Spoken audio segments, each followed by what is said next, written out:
Apa kabar, Pak? Kabarnya baik, luar biasa. Oh, haleluya, luar biasa. Tuhan Yesus dahsyat, Pak ya. Amin. Sekalipun Bapak sudah istilahnya menyangkal Tuhan dengan terpaksa karena disandra, ditawan, dan dengan kekerasan, kalau tidak mengikuti masuk Islam akan dibunuh pada waktu itu. Dan Tuhan Yesus adalah Tuhan yang berkuasa, dan yang kita harus lihat bahwa Tuhan Yesus adalah Tuhan yang baik. Sekalipun sudah ditinggalkan, tetap Tuhan datang dengan kasih-Nya, mengulurkan tangannya, menyembuhkan, menjamah, dan membebaskan seorang Indah Tuepo dari tangan-tangan kekerasan pada waktu itu. Oke Pak, terima kasih Bapak sudah hadir pada malam hari ini, karena waktu kita juga berjalan sudah cukup bergeser jauh dari rencana awal jam 8 WIB, sekarang sudah hampir jam 9 WIB ya. Oke, saya tidak panjang lebar lagi. Bapak bisa mulai kesaksiannya dengan menceritakan latar belakang bagaimana Bapak bisa masuk Islam pada waktu itu, dan bagaimana Tuhan bekerja di dalam kehidupan Bapak. Silakan Pak Indah Tuepo. Salam, selamat malam. Saya akan menceritakan satu kisah yang kami alami. Pada saat itu, kami ada di bagian Kabupaten Halmahera Selatan. Dan saya bersekolah pada saat itu di satu provinsi Maluku Utara.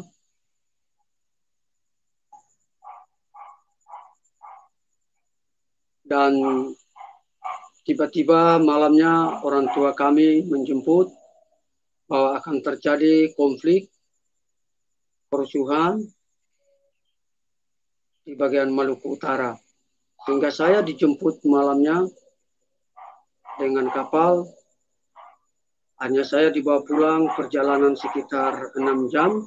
Dalam perjalanan hanya tiba di desa kami sekitar subuh. Akhirnya masyarakat pikir kami adalah pasukan jihad. Ternyata bukan. Kami adalah masyarakat di desa itu. Kemudian saya beradaptasi dengan di desa kami, dan saya lihat situasi semakin rumit karena informasi dari tetangga bahwa akan terjadi final di desa kami. Kejadiannya pada tanggal 5 Februari 2000. Kami pikir tidak ada lagi kerusuhan atau jihad yang mendatangi desa kami. Mereka datang dari jam 9 pagi. Mereka berjumlah sekitar 7.000 sampai 10.000. Penyerangannya dari darat, dari laut, sehingga mereka membom pabrik dengan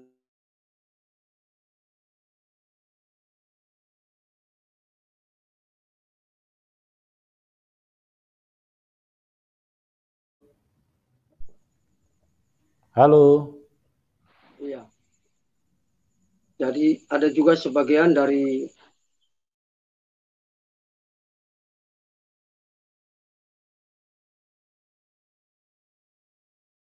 Ya.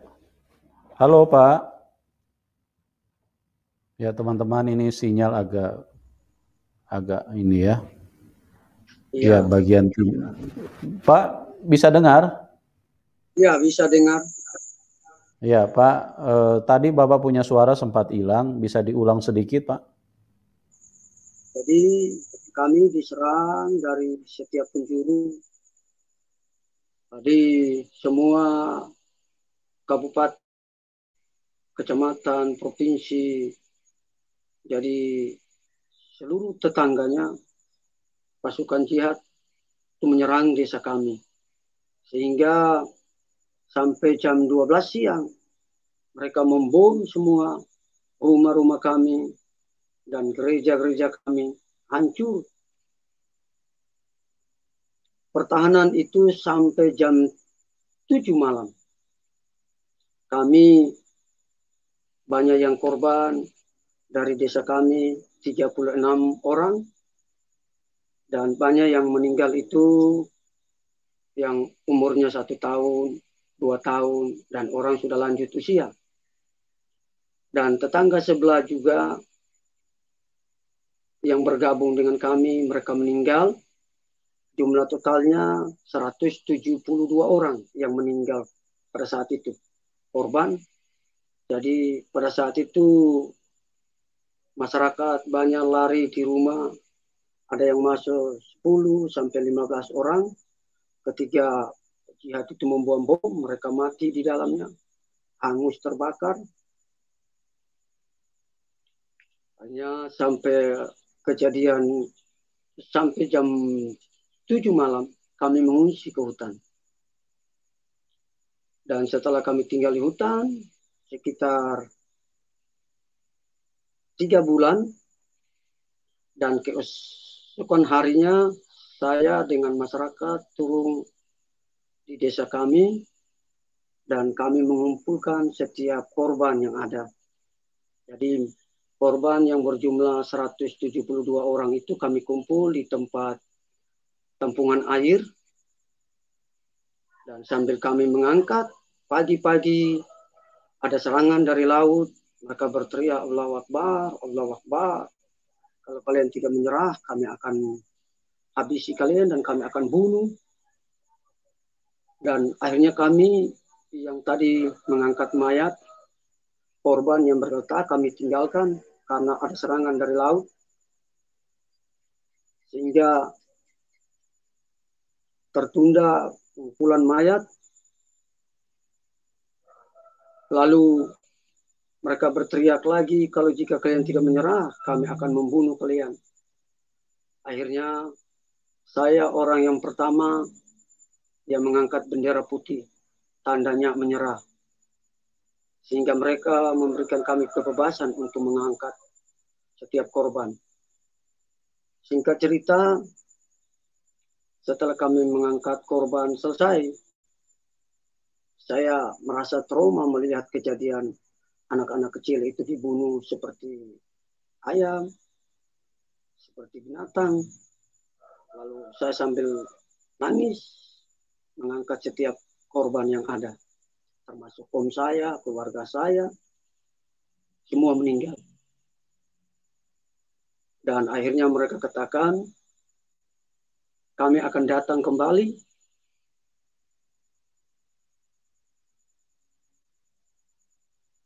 untuk mencari pendeta kalian. Hanya kami malamnya pulang ke hutan, dan beberapa bulan kemudian mereka datang. Mereka membawa pasukan jihad, dan mereka mencari pendeta kami yang ada di hutan. Sempat ada adu fisik karena mereka tidak mau izinkan, tapi pasukan jihad berkata, termasuk ada beberapa keamanan yang berseragam dengan senjata lengkap. Mereka memaksa bahwa keluarganya menunggu di kecamatan. Dan pada saat itu, mereka membawa pendeta kami, dan akhirnya beberapa majelis dan masyarakat ikut disertakan di dalam kapal itu. 2 kapal itu berjalan dan dikawal oleh beberapa keamanan yang berseragam, senjatanya lengkap, dan tiba-tiba di bagian pulau mereka menyerahkan pendeta itu ke pasukan jihad, dan bagian keamanan ini kembali ke kecamatan, sehingga mereka membawa pendeta kami di desa tetangga dan mereka pesta pora dan menghina dan mencaci maki dan memukuli dia. Mereka masukkan dia di masjid dan mereka memukuli dia dengan cara mereka. Sehingga sore harinya ada beberapa masyarakat yang kawin campur di sana dan mereka berkata, Pak Pendeta berdoa mereka akan memanggal, membunuh dan memisahkan kepalanya dari tubuhnya. Akhirnya sorenya tepat mereka membunuh dia, kepalanya dibawa ke kecamatan dan tubuhnya ditanam di pantai. Kami mendengar itu menangis semua kejadian yang menimpa kami. Singkat cerita, kami mengalami trauma yang begitu sadis. Rumah kami terbakar, semua harta kami lenyap, dan kami disuruh untuk dipaksa berpindah kepada keyakinan. Akhirnya kami disuruh untuk membaca 2 kalimat syahadat. Dan nama-nama kami semua diganti. Kami disuruh untuk membaca 2 kalimat syahadat. Bunyinya asyhadu an la ilaha illallah, asyhadu anna muhammadar rasulullah. Sudah sah menjadi seorang mualaf. Dan pada saat itu penduduk kami sekitar 1.000 lebih. Singkat cerita, lalu kami semua disunat masal pada saat itu. Lalu kami diajarkan tentang ikro dan sholat 5 waktu. Dan berjalannya waktu, kami beberapa anak muda dikunjungi oleh Unhair Maluku Utara. Beberapa anak muda harus mengikuti sekolah agama Islam. Jadi pada saat itu saya salah satu untuk mengikutinya dengan teman-teman sekitar 6 orang. Akhirnya kami diberangkatkan subuh.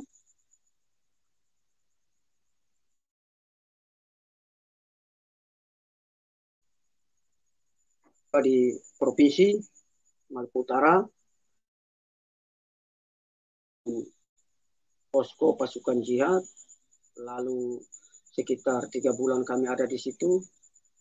Lalu kami diberangkatkan dengan kapal Lembilu menuju Jakarta. Dan di dalam itu ada pengurus partai membawa kami ke Jakarta. Dan kami turun di Cipayung, Ciputat. Dan kami disambut salah satu pengurus partai itu. Dan akhirnya banyak ustadz di situ dan kiai. Dan kami dicuci otak. Dan bagaimana berjihad, bagaimana membunuh orang-orang kafir. Sehingga 5 bulan kami ada di situ. Kami rasa sepertinya stres dengan keadaan yang ada. Kami setelah 5 bulan kami dibawa ke Jawa Barat untuk masuk pesantren. Sampai di sana kami belajar ngaji, Al-Quran, dan saya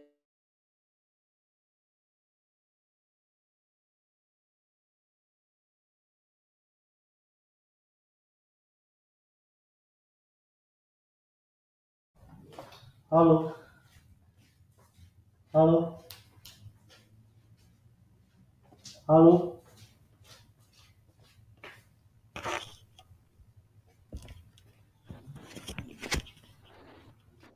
Halo. Ya, halo. Pak Indah. Bisa diulang lagi Pak kesaksiannya Pak, sempat terputus.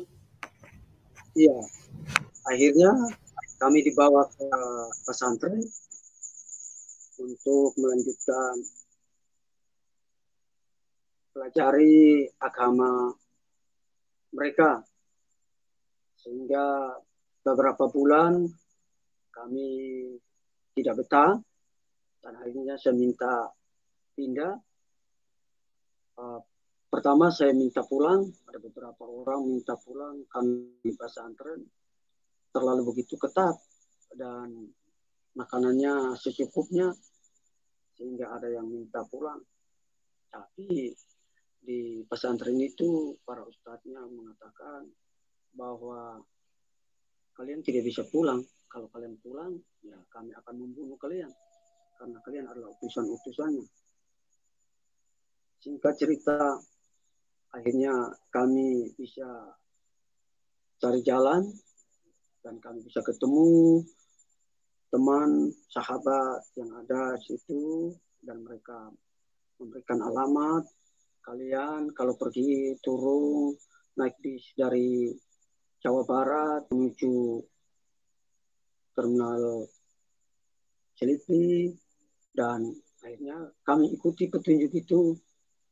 Akhirnya mereka juga memberikan kami transportasi, uang transportasi. Hanya kami ditangkap di Selipi dan kami akan dibawa pulang kembali ke Cipaing, Ciputat. Akhirnya kami dikatakan kalian adalah orang kafir dan kalian harus siap dibunuh. Jadi kalau kalian pulang, kalian tidak akan lihat lagi hidup kalian. Akhirnya kami ditawarkan untuk melanjutkan sekolah pesantren di bagian Banten. Singkat cerita, saya dikirim dengan teman saya ke sana.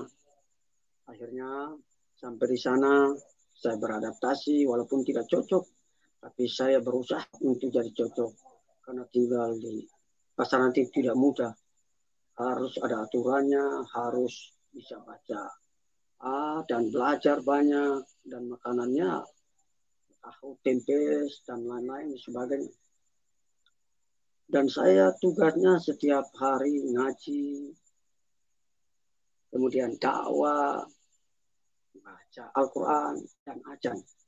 Dan setiap di sana saya diajari bagaimana membaca Al-Quran dan bagaimana ajan. Jadi fungsi saya di sana ditaruh setiap saat 5 waktu itu saya harus ajan setiap hari.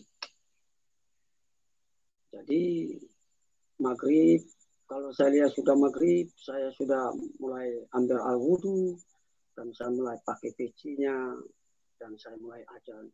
Allahu Akbar, Allahu Akbar. Allahu Akbar, Allahu Akbar.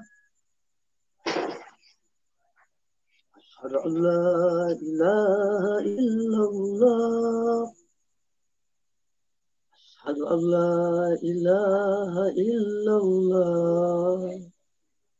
Terus menerus setiap saya ajan, selesai ajan, saya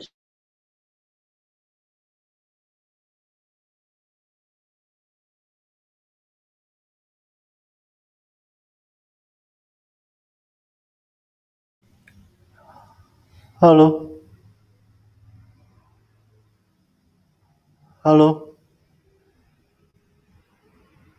halo Pak Indah.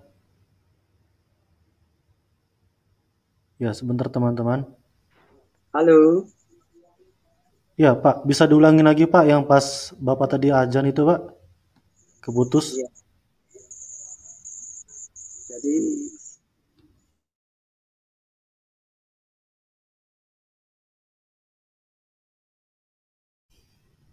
Halo. Ya, teman-teman sabar ya. Ya, bisa diulang lagi Pak tadi. Jadi tugas saya di pesantren itu cinta 5 waktu, ajan setiap hari. Jadi saya ajan seperti tadi, Allahu Akbar, Allahu Akbar, Allah.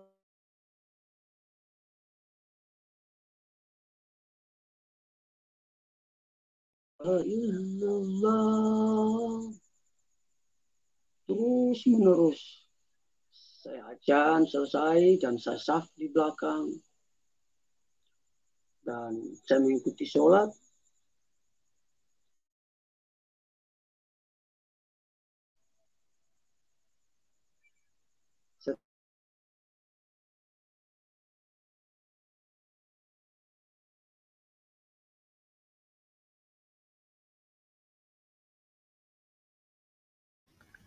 Halo, halo Pak Indah. Halo, ya sabar teman-teman. Halo,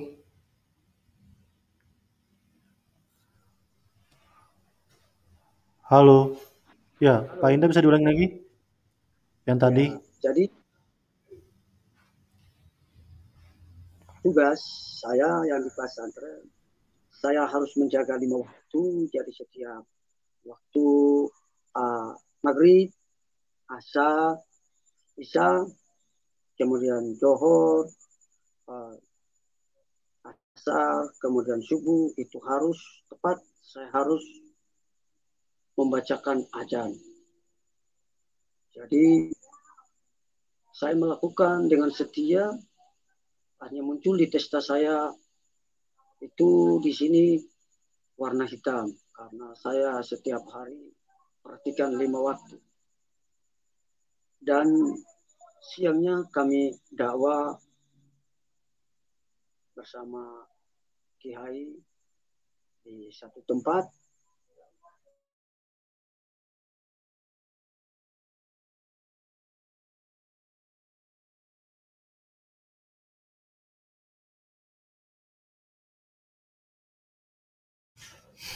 Halo. Ya, Ya Pak, tadi bersama Kiai di satu tempat Pak, diulangin lagi. di satu tempat yang konflik terjadi di Maluku Utara. Dan saya ceritakan itu, dan akhirnya saya nggak diberitahu bahwa di dalamnya anak-anak anggota dewan semua. Jadi sebagian anggota dewan di dalamnya. Dan saya ceritakan bagaimana mereka membunuh anak-anak usianya 1 tahun, 2 tahun. Dan mereka membakar rumah kami dan gerejanya. Dan korban jumlah 172. Sehingga selesai saya berikan kesaksian itu bertentangan dengan pengajaran mereka bahwa orang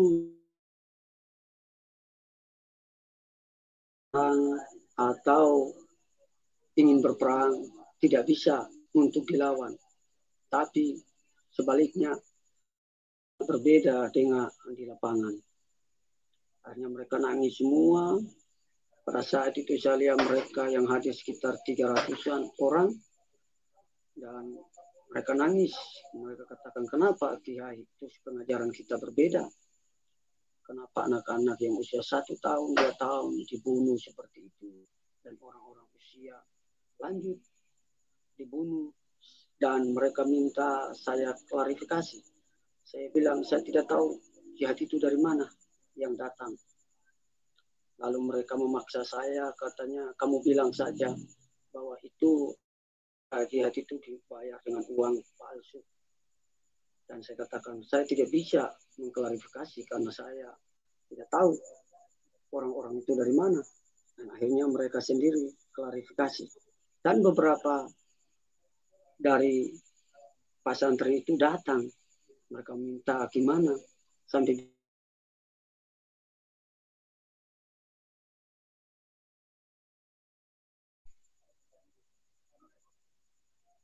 laut dan darat. Dan mereka tidak mengenal. Mereka menghabisi kami. Sampai ada yang orang-orang dewasa dicincang, dibuat seperti sate. Dan itu membuat saya jadi trauma. Kenapa bisa seperti itu? Dan akhirnya mereka mendatangi saya, dikatakan semua. Dan saya katakan ini terlalu sadis untuk pembunuhan yang kami alami. Lalu lanjut cerita, saya disuruh mengambil pasir di bawah bendungan dan saya dibayar 1 karung 5 rupiah untuk membangun musola. Terus menerus setiap hari seperti itu.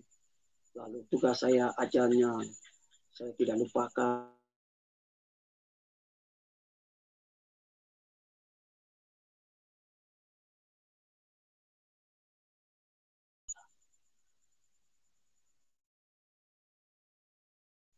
Dari pasukan jihad datang meminta untuk kami latihan untuk bela diri. Jadi latihannya jiu-jitsu, karateka, taekwondo. Jadi kami dikasih pelajaran itu bagaimana membunuh dan dicuci.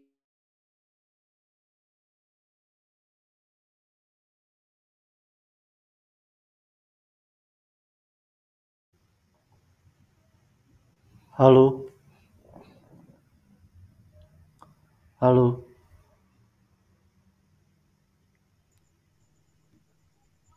Halo. Ya, Pak Indah, mungkin suaranya bisa agak besar dikit supaya kita dengarnya agak jelas. Akhirnya saya bergabung dengan pasukan jihad untuk berlatih. Sehingga setiap sore kami berlatih dan kami ditargetkan untuk kami harus berjihad. Targetnya di Poso dengan Maluku Utara. Dan pada saat kami dicuci otak memang betul-betul kami itu dijanjikan bahwa kami akan masuk surga dan kami akan dijemput 72 bidadari di surga nanti. Dan sangat termasuk saya bilang ini adalah satu kebanggaan yang mana kami dijanjikan bahwa kami mati masuk surga dan dijanjikan 70 bidadari. Dan itu di benak kami setiap sholat dan kami pikirkan, kalau bisa berjihad, 60 orang masuk surga. Lalu setiap hari saya dipanggil untuk melatih diri, diperlengkapi bagaimana cara serangnya, bagaimana cara rakit bomnya. Akhirnya lanjut cerita, saya kembali pelajari Al-Quran, pelajari di dalam Al-Quran itu sangat-sangat bertentangan. Disuruh membunuh orang-orang kafir. Temu di jalan, dibunuh. Lalu saya katakan, ini apakah saya mati di jalan Allah dan kami akan masuk surga? Dan pada saat itu saya sudah dipersiapkan matang-matang. Tiba-tiba di hati saya bergejolak. Saya minta petunjuk. Kalau ini benar-benar pengajaran yang tidak menyesatkan, saya minta petunjuk. Dan akhirnya ketika sudah dirancangkan bahwa kami akan dipersiapkan bagian Poso dan Maluku Utara, akhirnya rencana saya gagal. Saya kena penyakit di bawah pusat saya pergi ke dokter di Banten dan dia diagnosa, dikatakan kamu kena penyakit kanker. Dan akhir cerita saya pulang itu takut mati, belum melakukan misi untuk berperang, belum masuk surga. Akhirnya saya pulang ke pesantren Indonesia, bangun.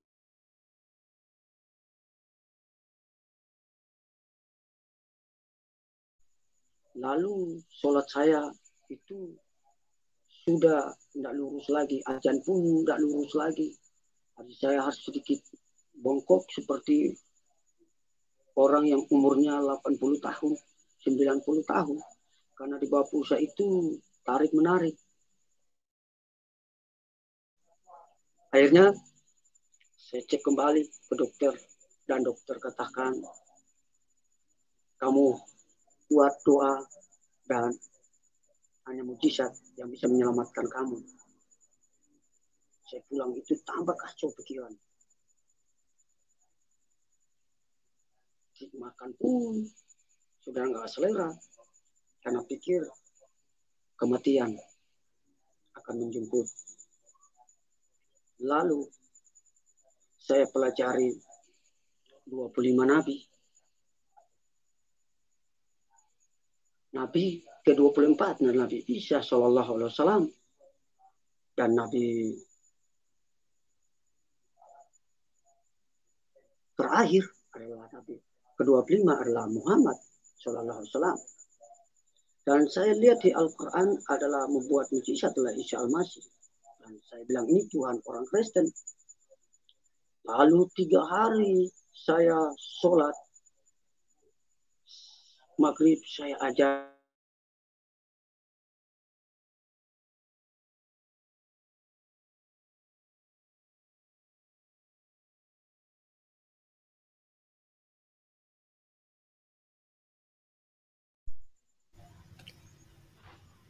Asyhadu an la ilaha illallah.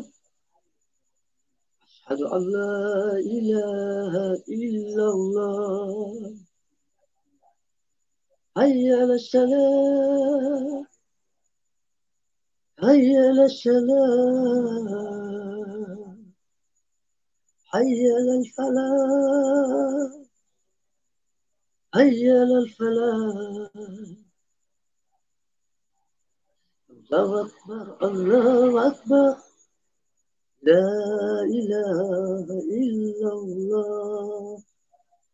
Setelah selesai ajar, saya saf di belakang dan saya baca salah satu surat Al-Fatihah. A'udzu billahi minas syaitonir rajim. Bismillahirrahmanirrahim. Alhamdulillahi rabbil alamin. Ar-Rahmanir-Rahim. Maliki yaumiddin. Ihdinas siratal mustaqim. Siratal ladzina an'amta 'alaihim ghairil maghdubi 'alaihim waladdallin. Setelah saya baca Al-Fatihah, saya sambung dengan satu surat Qul huwallahu ahad, Allahus samad, lam yulad walam yakul lahu kufuwan ahad. Lalu saya berdoa dengan doa Bapa kami.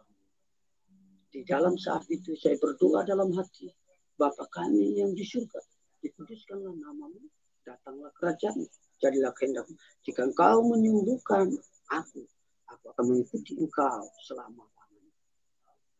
Dan selama 3 hari, terus saya sholat seperti itu.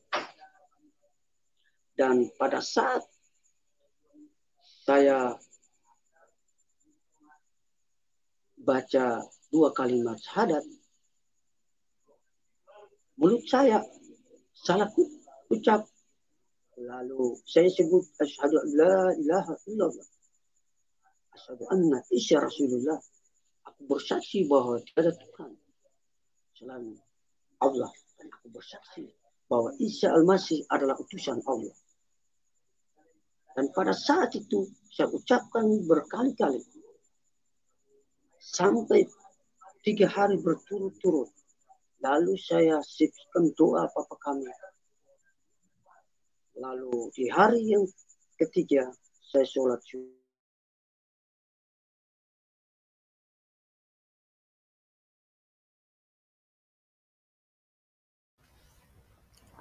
Halo, Pak Indah bisa dengar?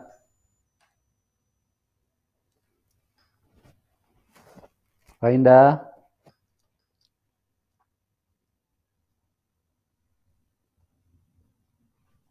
Ya, teman-teman sabar ya, ini sinyalnya lagi drop lagi nih. Pak Indah. Pak Indah. Halo. Pak Indah Tuepo.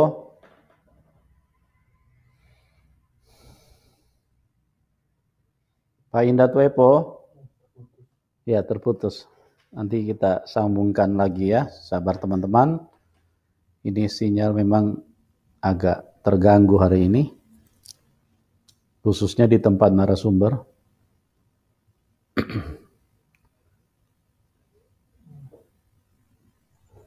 Ya, Pak Indah bisa dengar? Bisa dengar? Ya, suaranya agak besar sedikit ya Pak. Soalnya suaranya makin lama makin kecil suaranya. Halo? Halo? Halo. Bisa dengar Oke. Pak? Bisa. Ya, agak besar Pak ngomongnya ya. Suaranya agak diperbesar. Atau volume handphonenya kali dibesarin. Oke. Ya. Oke Pak, silakan lanjut Pak. Oke, lanjut cerita 3 hari aku memanggil Isa Al-Masih. Hari pertama nggak datang-datang. Hari kedua nggak datang-datang. Sampai di samping itu aku Ustadz di samping dan Kiai memanggil orang-orang pintar untuk menyembuhkan penyakit saya. Tapi nggak sembuh-sembuh. Di hari yang ketiga yang subuh, selesai saya sholat subuh, yang datang bukan Muhammad, tapi yang datang adalah Isa Al-Masih, yaitu Yesus Kristus. Ya, waktu saya dalam keadaan pas selesai sholat, saya ketiduran sekitar jam 5 lewat. Lalu saya melihat yang datang dengan jubah putih, dengan penuh kemuliaan, dan dia memegang tangan saya, dan dia katakan, ikutlah aku akan menyembuhkan engkau. Dan aku adalah jalan keselamatan. Dan pada saat itu saya sekitar 5 menit, baru saya bisa pegang tangan. Begitu sakitnya di bawah pusat saya, penyakit yang menggerogoti hidup saya. Hanya tinggal kematian. Dan pada saat saya pegang tangan dan saya dibawa di satu tempat sangat penuh dengan kemuliaan, dan akhirnya saya bangun, penyakit itu sampai saat ini tanpa operasi telah disembuhkan oleh Yesus Kristus. Itu sampai saat ini saya tidak pikir, saya bilang kenapa Tuhan begitu indah, Tuhan begitu dahsyat, Tuhan begitu ajaib, Tuhan begitu mengasihi kami, karena dalam keadaan terpaksa kami meninggalkan Dia.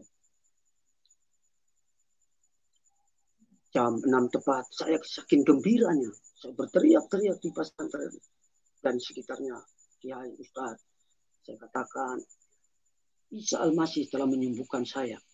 Saya sudah berapa kali kalian panggil Ustadz, Kiai, dan tukang pintar datang tidak menyembuhkan. Yang datang menyembuhkan adalah Isa Al-Masih. Tuhan Yesus Kristus yang menjumpai saya tadi malam jam 5 pagi. Saya nangis sepanjang. Pak Indah. Saya sampaikan itu. Pak Indah. Ya. Suaranya bisa agak besar dikit Pak. Jadi Ya. kecil lagi suara Bapak nih. Lalu saya seperti ada ruh yang masuk ke dalam tubuh. Begitu lemah lembut, yang begitu menyejukkan hati saya. Yang selama ketakutan, takut mati, dan sebagainya, hilang. Dan dia memberikan pelukan yang hangat. Sehingga bibir saya dijamah. Sehingga bibir saya itu sepertinya saya tidak bisa diam dan berkata-kata bahasa-bahasa yang baru. Dan akhirnya saya dibawa Kiai untuk kita dakwah di satu tempat. Hanya sampai di sana dikatakan kamu harus ceritakan bagaimana peperangan, hikmahnya di Maluku Utara, bahwa banyak orang kafir pindah ke Islam. Dan akhirnya kami tiba di satu tempat itu, dan saya bukannya cerita tentang dakwah, tentang perjalanan bagaimana yang saya alami di sana, tapi saya cerita tentang bagaimana Isa Al-Masih menyembuhkan saya tadi malam jam 5. Dan semua bingung. Orang-orang yang di situ mendengarkan untuk kami dakwah, bukan menceritakan kisah yang ada di Maluku Utara, tapi saya ceritakan bagaimana perjumpaan saya dengan Tuhan Yesus. Dan akhirnya Ustadz itu, Kiai itu mengancam saya, ini tempat daerah singa dan harimau. Kamu jangan sampaikan tentang Isa Al-Masih, kamu akan dibunuh. Dan saya katakan, saya sudah siap. Mati hari ini sama saja, karena saya sudah menemukan damai sejahtera. Dan saya sudah melihat kesembuhan ilahi terjadi dalam hidup. Saya tidak bisa tahan jujur dalam hati saya. Itu bergejolak. Bagaimana ketika berjumpa dengan Tuhan itu seperti apa? Saya teringat dengan kejadiannya Paulus. Saulus mengalami, dan saya mengalami suatu perjumpaan yang ilahi dengan dia. Dan akhirnya saya disuruh kembali ke pesantren dan saya berdiam diri. Dan para kiai dan ustadz mengatakan dia sudah murtad. Jadi kalau dia murtad, kita akan kirim ke Arab untuk lanjut. Supaya dia tidak bisa menyesatkan lagi orang-orang di pesantren. Saya tidak berhenti untuk menyampaikan bagaimana perjumpaan saya dengan Tuhan Yesus. Singkat cerita saudara, mereka sudah mengancam saya dan akan membunuh. Dan saya berdoa, saya minta Tuhan, jika Engkau sudah menyembuhkan, aku minta tiket untuk pulang ke Maluku Utara. Dan akhirnya saya berdoa malamnya, dan Tuhan mendengar doa saya. Saya cuma katakan, kamu harus pergi tempat pasar di mana aku tuju. Perjalanan sekitar 1 kilo. Dan aku pergi. Saya pergi ke pantai di tempat mana yang dia bicara. Hanya saya berjalan kaki. Lalu tiba di sana jam 6 pagi. Dan saya lihat satu mobil, otobox. Dan akhirnya lewatan buang satu undian. Kertas banyak ambur di pasar. Dan saya ambil. Dan saya lihat undian mega promo bungkusan Supermi. Di situ ada hadiah mobil, ada hadiah motor, ada hadiah uang, dan handphone. Dan akhirnya saya ambil dan saya bertanya, kenapa saya dibawa di sini cuma diperlihatkan itu satu kertas.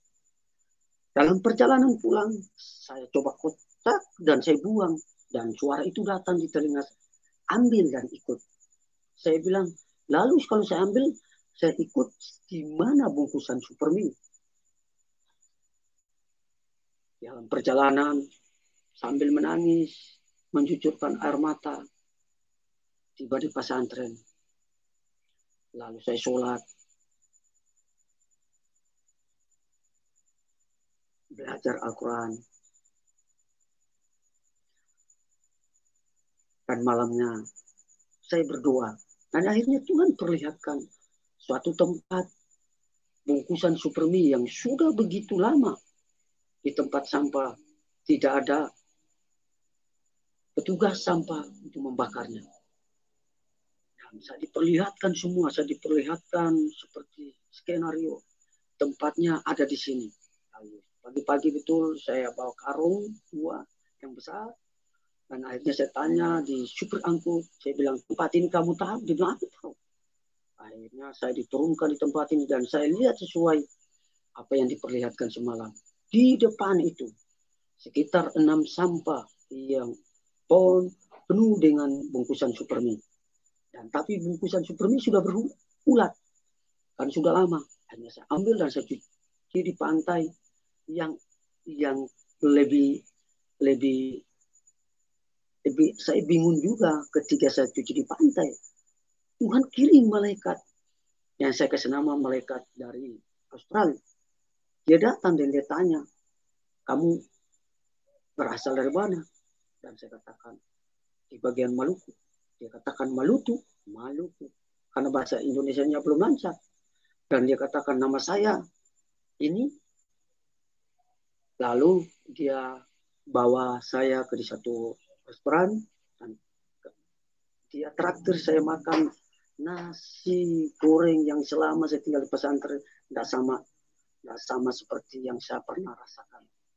Akhirnya saya makan, selesai, dan dia katakan, saya antar pulang. Saya bilang, jangan, karena di tempat kami tidak bisa orang asing. Karena jika orang asing datang, itu orang kafir. Jadi bisa kamu dibantai. Dan akhirnya dikatakan, saya antar, tapi saya akan keselewat 1 kilo, supaya kamu bisa jalan kaki. Lalu saya mau, dan akhirnya saya diantar, dan waktu saya turun, dia katakan, ini saya ingin memberikan sesuatu. Saya katakan, apa itu? Dia berikan saya dana sesuai apa yang saya butuh untuk beli amplop. Dan ketika saya ambil dan saya katakan terima kasih. Apa yang saya tidak pikirkan, Tuhan sanggup sediakan. Akhirnya saya pulang ke pesantren dan saya cuci semua bersih-bersih dan saya lap bungkusan supermi dan saya isi di setiap amplop 5 bungkus 1 amplop dan saya tulis alamatnya lengkap, nomor teleponnya lengkap, nama saya lengkap, dan tempat yang saya tuju lengkap. Saya kirim setiap kotak, di mana di desa, di kecamatan, di kabupaten, saya kirim semua setiap kotak. Lalu saudara, setelah saya masukkan semua, saya tidak pikirkan lagi. Lalu saya kembali beraktivitas, sholat, ngaji, dan dakwah bersama Kiai. Satu ketika, teman saya kasih informasi bahwa ada di berita layar televisi, kamu mendapat, nama kamu keluar, dan kamu mendapat juara 2. Dan saya katakan, itu tidak mungkin. Dan akhirnya, saya bilang, kalau kamu tidak percaya, sebenarnya pastilah. Kamu nonton, pasti muncul di bawah layar. Dan betul, nama saya muncul, juara 2. Mendapat mobil Suzuki Futura. Dan ketika saya sampaikan ke Kiai itu, dia dikatakan itu bohong, itu dusta. Lalu dia bilang, gak usah pikir itu dusta. Kamu fokus saja untuk belajar. Dan akhirnya saya kembali belajar, ngaji, pelajari bagaimana rukun Islam, bagaimana rukun iman, bagaimana menjadi seorang mualaf yang bisa tahu ngaji. Dan akhirnya beberapa minggu kemudian dari kantor itu hubungi di tempat yang saya tinggal. Yang lucunya waktu mereka hubungi, Kiai itu tidak tahu nama saya. Dan dikatakan nama itu tidak ada di sini. Dia bilang, tidak ada. Kok nomornya bisa kami hubungi? Berarti jelas nomornya. Dan dia katakan ke saya, tidak usah perlu. Tidak usah dengarkan mereka, ini penipuan. Dan lanjut cerita, beberapa hari kemudian ada kantor pos yang antar surat. Akhirnya surat itu disuruh, alamatnya lengkap, nomor telepon, semuanya lengkap. Kok yang terima juga Ustadz? Nggak tahu bahwa orangnya tidak ada. Tiba-tiba teman saya yang satu, dia dengar bahwa itu namanya orangnya yang ada di bendungan lagi ambil pasir. Lalu dia suruh tanda tangan, saya tanda tangan, saya ada di bendungan dan dia di atas jembatan dan dia berteriak, "Hai kawan, ada surat dari Maluku." Lalu saya bilang, "Surat dari mana? Coba tolong kamu sobek dan bacakan." Dia katakan nggak tahu isinya apa. Lalu saya suruh dia buka dan dia bilang, "Berita gembira bahwa kamu mendapat sebuah hadiah mobil Suzuki Supra juara 2. Dan saya buang semua itu alat-alat yang saya sementara pegang, itu karung, pacul, dan skop. Langsung saya naik dan saya bilang, ini yang saya tunggu-tunggu, yang saya minta hanya tiket 3 juta. Tapi ini jawabannya. Lalu saya pergi menghadap Kiai. Dikatakan, ini bohong. Ini nggak benar. Lalu ditelepon. Sekitar sore mereka telepon bahwa kami kasih jangka 5 hari. Kalau tidak ambil hadiahnya, dikatakan hangus. Dan akhirnya beberapa hari lagi mereka telepon lagi. Jangka sisa 3 hari. Kalian harus ambil. Kalau tidak ambil, hangus hadiahnya. Dan kami cek ternyata betul. Lalu si Kiai ini meminjam dana 10 juta untuk bayar pajak. Untuk menebus pajak mengambil mobil baru. Lalu kami perjalanan dengan teman Kiai, kami bertiga. Tibalah di Jakarta. Dan kami disambut. Saya katakan, nama saya yang ini saya mendapatkan hadiah. Oh iya benar, kami sudah tunggu dari pagi. Kenapa baru sore berdatang? Kami katakan perjalanan kami sangat jauh. Dan akhirnya kami masuk dan diberikan aba-aba, bayar uang 10 juta baru bisa bawa pulang mobil yang baru ini. Akhirnya dibayar, ya kami bawa pulang. Sampai di perjalanan, Kiai ngomong sama saya, ini bukan mobil kamu, karena mobilnya saya sudah beli. Kenapa saya sudah bayar pajak? Lalu dalam perjalanan hati saya sedih. Saya katakan, oh orang mengajar tentang hal-hal yang baik, terus diajarkan hal-hal yang jahat. Lalu tiba di rumah, ngomong lagi, dia bilang surat-surat semua saya yang ambil. Kiainya ambil dan dia simpan. Dan sebelum sampai saya sudah kontak 2 dealer kecamatan, dealer kabupaten. Jadi saya bilang siapa yang cepat dia akan dapat. Dan saya kasih tawaran harga yang murah, 35 juta sama 30. Dan akhirnya mereka datang 2 dealer ini dan mereka katakan, kami akan membeli. Wah, dan Kiai itu keluar dan marah-marah. Dia bilang, mobil ini bukan mobil si Indah lagi. Mobil ini sudah milik saya. Jadi dia nggak bisa berhak lagi. Akhirnya yang 2 dealer ini tanya sama saya, gimana? Kok kami sudah datang dan kami sudah siapkan uang, kok nggak dikasih untuk kami bayar? Dan Ustadz katakan, kalian pulang aja. Ini mobil milik saya, bukan milik dia. Akhirnya saya katakan, terus gimana? Ini kan yang dulu Kiai katakan ke saya bahwa ini adalah penipuan. Dan kenapa kamu mengambil hakku? Dan dia katakan, ya di tempat inilah kamu mendapat berkah. Jadi ini adalah milik saya, bukan milik kamu. Dan saya rasa sedih ketika mendengar kalimat itu. Dan akhirnya disuruh pulang 2 orang ini yang dari dealer. Dan akhirnya sorenya Ustadz itu ngomong sama saya akan bayar kamu 10 juta. Tapi dengan catatan, kamu uang itu kamu jangan pakai, kamu harus sekolah lanjut ke Arab. Lalu besoknya baru saya kasih uang itu. Lalu dia cari pinjaman ke temannya. Akhirnya dia dapat, besoknya dia serahkan ke saya. Dan saya katakan, dalam hatiku penting aku dapat, langsung aku pergi. Karena saya butuh cuma doanya tiket 3 juta. Tapi Tuhan kasih lebih dari itu. Akhirnya dia kasih malamnya. Dan saya mulai persiapkan diri untuk beres-beres baju semuanya. Dan saya tunggu kiainya dakwah di satu tempat. Dia pulang sekitar 1 minggu. Lalu dia berangkat dan malamnya saya bereskan. Dan malam juga saya pergi ke bagian kecamatan. Saya pesan angkutan untuk angkat barang saya. Akhirnya angkat barang saya sekitar jam 4 subuh. Lalu saya pergi menuju satu kabupaten, itu Banten. Lalu tiba di sana sekitar jam 6 pagi.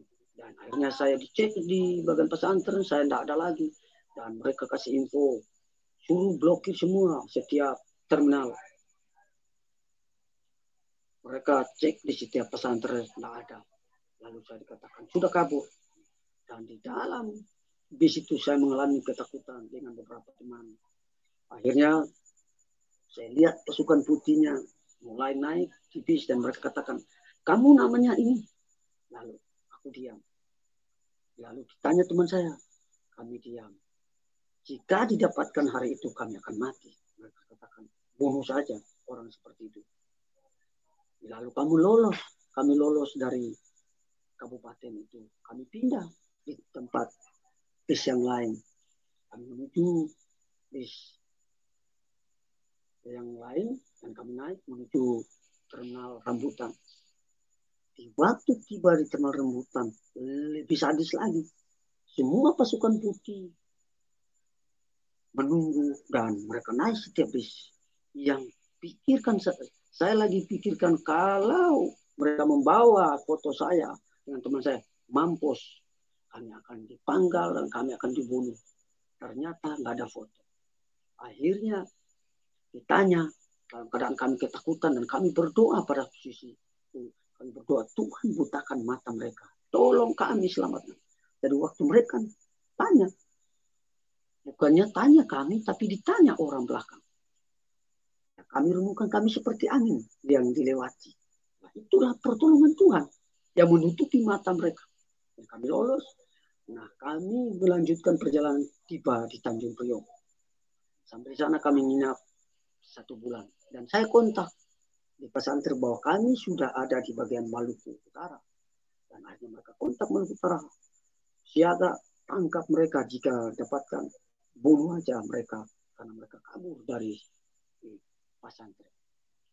Lanjut cerita saudara, selama 1 minggu, 1 bulan saya ada di pesantren.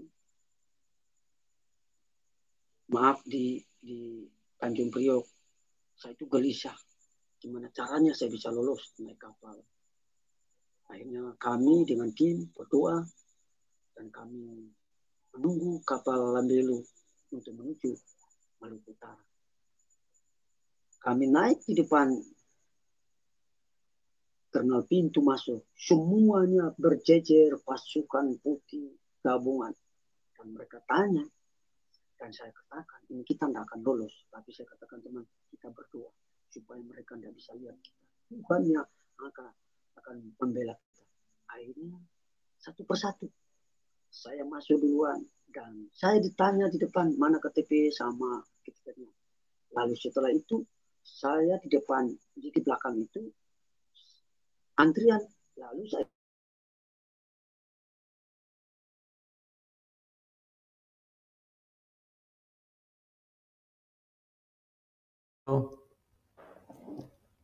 Halo, Pak Indah. Pak Indah Tuepo.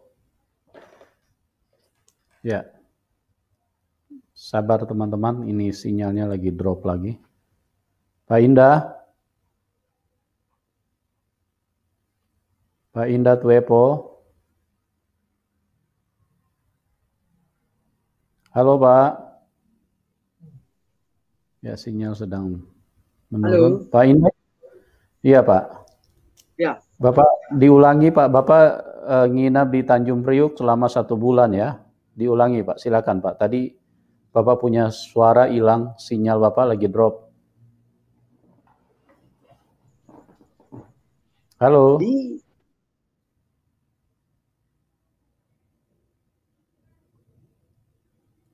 Halo, Pak Indah. Pak Indah.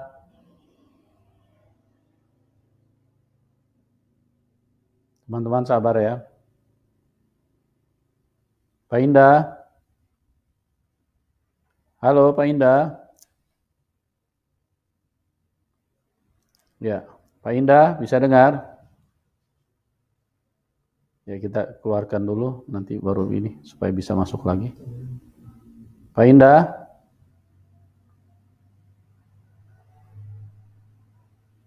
Pak Indah?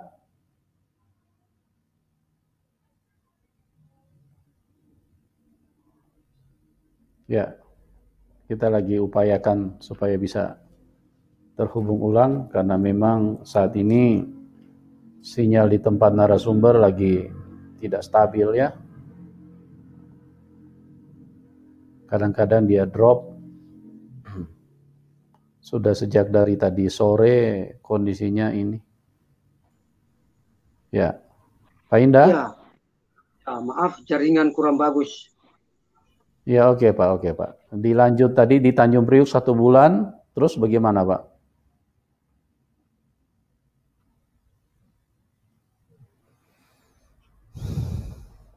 Pak Indah?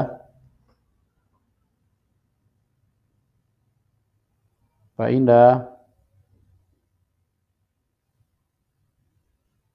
Ya, Pak Indah bisa dengar? Pak Indah? Ya, coba dikeluarkan dulu supaya bisa masuk lagi. Ya, Pak Indah? Ya, kita hubungkan kembali ya. Teman-teman sabar ya, ini memang dari tadi sore ini sinyal di tempat narasumber ini pasang surut. Kadang-kadang hilang, kadang-kadang stabil. Kita lagi upayakan supaya bisa tersambung kembali. Ya, supaya dihubungi narasumber dan bisa terhubung kembali ya. Sabar ya teman-teman ya. Ini volumenya juga agak kecil ya. Pak Indah? Halo? Halo, Ya Pak, bisa diulang ya Pak? Dari Tanjung Priuk tadi 1 bulan. Halo? Pak Indah?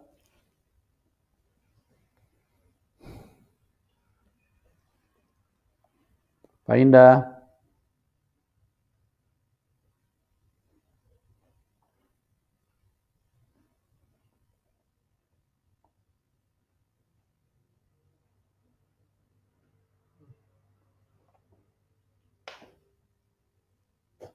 Halo Pak Indah? Ya, kita sambungkan kembali ya. Sabar ya. Ini lagi tidak stabil ini sinyalnya. Ya, kita upayakan supaya bisa kembali terhubung dengan narasumber.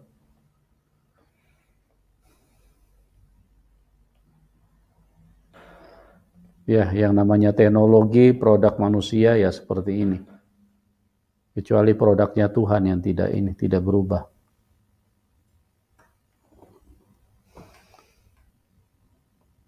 Ya, kita coba sambungkan kembali. iya. Halo Pak. Halo, Ya Pak, bisa diulang Pak tadi? Sampai di Tanjung Priuk 1 bulan, terus bagaimana? di Tanjung Priok kami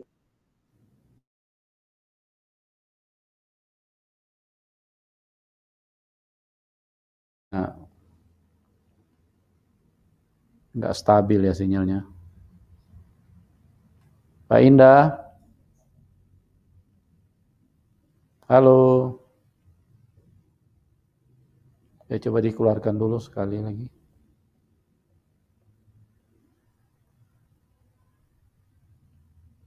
Halo, ya. Kita hubungkan kembali ya.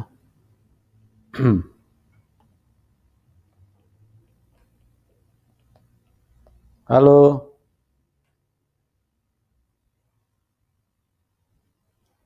Sabar ya. Kita hubungkan kembali dulu. Kita berharap bisa segera terhubung dengan beliau. Ya. Halo. Halo. Ya, silakan Pak, dilanjutin Pak.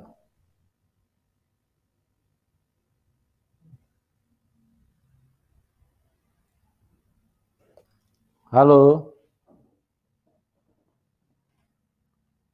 Halo. Ya, coba sekali lagi kita upayakan. Halo.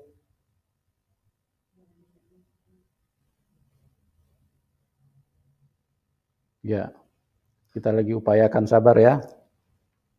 Kita berharap bisa segera terhubung kembali dan sinyalnya bisa stabil. Teman-teman yang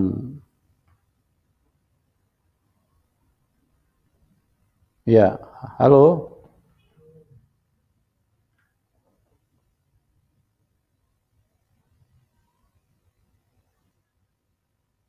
Ya, ini sinyal memang hari ini agak berat ya, khususnya di tempat narasumber. Dari tadi susah sekali untuk ini bisa hadir. Ya.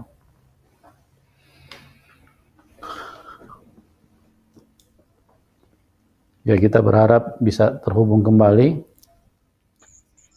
Pak Indah. Iya. Ya, suaranya bisa agak besar ya Pak, silakan. Ya, jadi kami selama 1 bulan ya ada di Tanjung Priok. Kami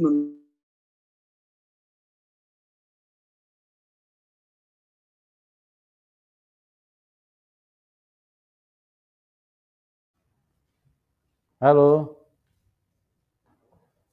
Pak Indah.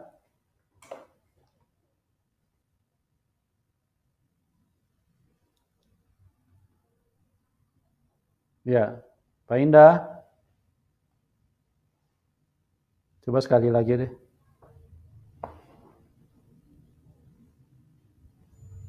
Ya, sekali lagi teman-teman kita coba. ya. Ya, silakan.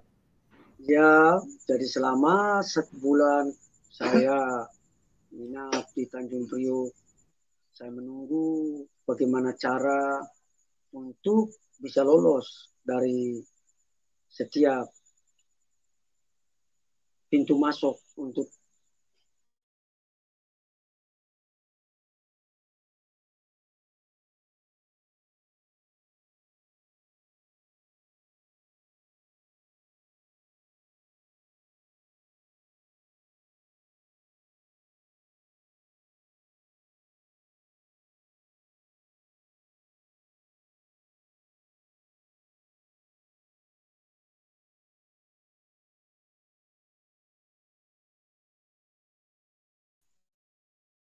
Ini drop lagi ya. Ya, kita coba upayakan kembali. Pak Indah. Pak Indah. Pak Indah Tuepo. Halo Pak Indah. Halo. Ya.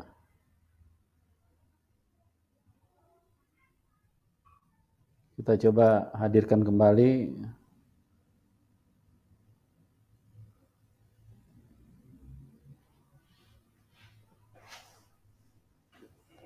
Halo Pak Indah.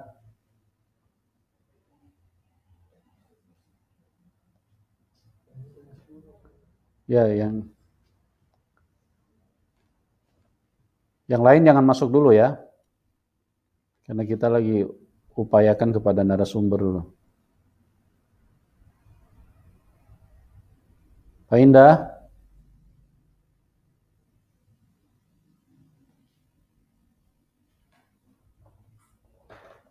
Ya, tahan dulu ya teman-teman, jangan masuk dulu ya. Ini kita lagi usahakan supaya Sinyalnya tidak berat. Pak Indah.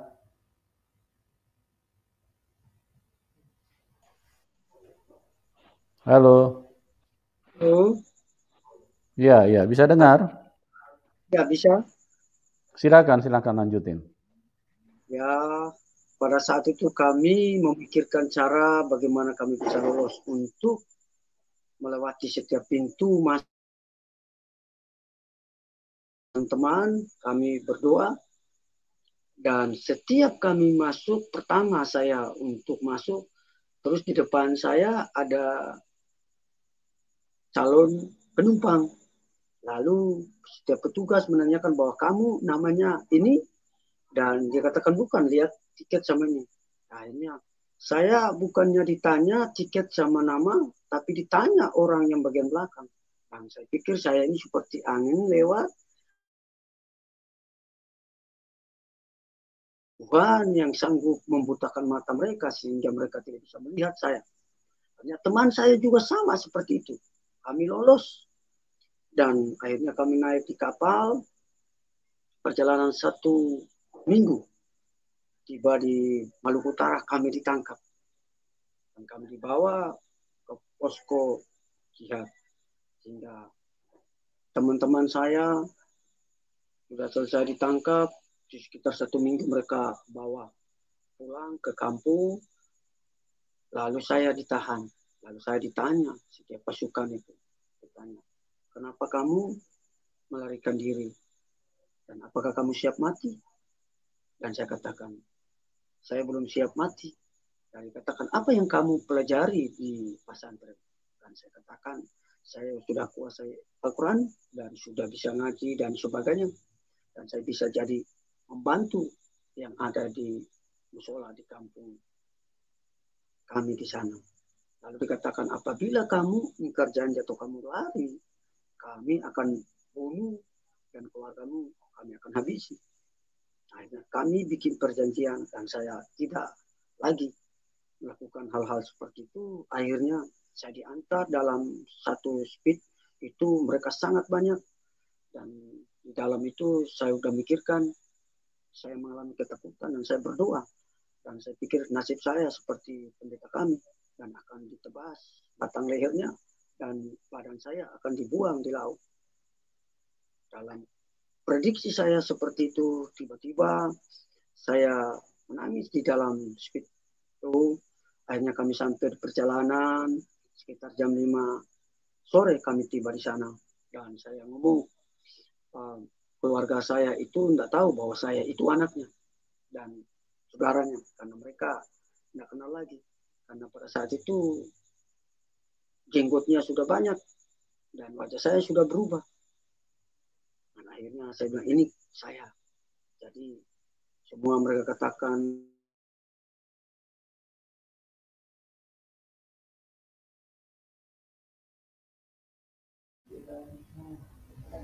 Halo. halo, Bisa dengar, Pak? ya bisa dengar. Ya, oke, lanjut, Pak, lanjut. Saya disuruh untuk membantu imam di sana dan setiap mengajar anak-anak yang ikro sama bacaan Al-Quran dan diajari mereka ajan. Akhirnya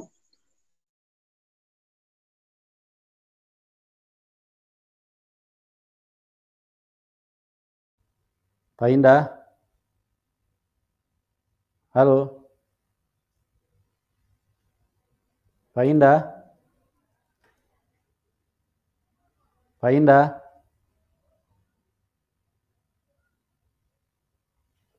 Pak Indah, bisa dengar?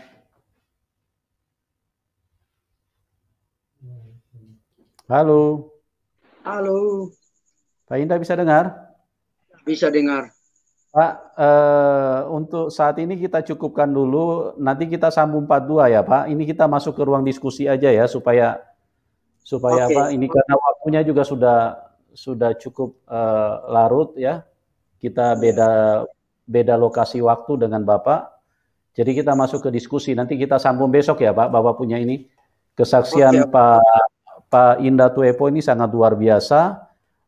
Nanti besok kita akan dengarkan lanjutannya bagaimana begitu banyak yang dimenangkan buat Tuhan Yesus dari kaum-kaum dari agama lain, ya, karena kuasa Tuhan yang begitu dahsyat, penyakit-penyakit disembuhkan lewat tangan daripada Pak Indah Tuepo, karena memang Tuhan Yesus adalah Tuhan yang baik, yang menyatakan kuasa kasih-Nya, ya.